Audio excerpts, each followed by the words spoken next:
Let's bring in our military analyst, Sean Bell. Hello to you again, Sean. Good afternoon. Let's begin with that speech from the Hezbollah leader, Hassan Nasrallah.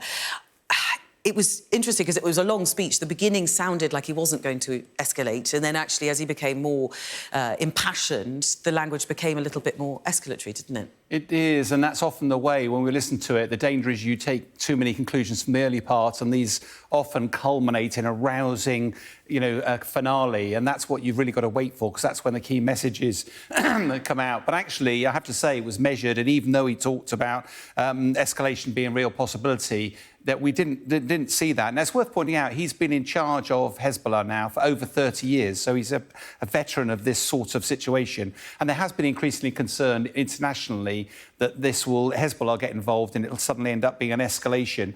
But Hezbollah, it's worth pointing out, have already been involved in conflict. They're already fighting on the border. Yesterday was a very intense day of fighting. There were 19 consecutive attacks. It was the first time we saw armed drones being used up there. And, of course, Hezbollah's got access to 20,000 troops. It's got thousands of reserves available and something like 150,000 rockets and drones, a lot of which are able to cover the whole of Israel. We've not seen those used yet, and I think that's absolutely keen. And Nasrallah has also said he refuses to acknowledge the state of Israel exists already. But, of course, it's worth pointing out, Iran funds, equips and trains Hezbollah as well as Hamas as well in this sort of axis of resistance against Israel. Now, Iran will want to hurt Israel, but also will not want this to grow into a more larger regional conflict. And I think we saw some of that come out with the language today. It wasn't as provocative as we thought it would be. And, of course, with the US carrier group presence, that's a big deterrent as well for this getting out of hand. Yeah, certainly a big deterrent for Iran getting involved. The US Secretary of State, Antony Blinken, back in the region today, his third visit.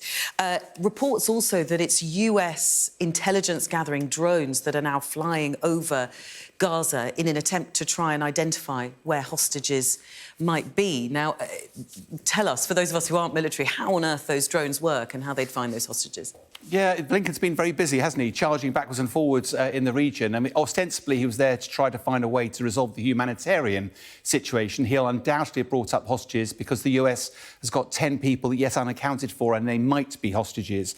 But as you say, the key thing for us was only the last 24 hours. We've learned that these drones have been operating for the last 7 days. Now, we don't know exactly the type of drone, but given the distances involved, this RQ-4, which is a global hawk, is just the sort of thing they use. It's got an endurance of 34 hours, so it can loiter for a long, long time, hold array of sensors. How would this find the hostages? Well, not necessarily find the hostages, but things like access to tunnels.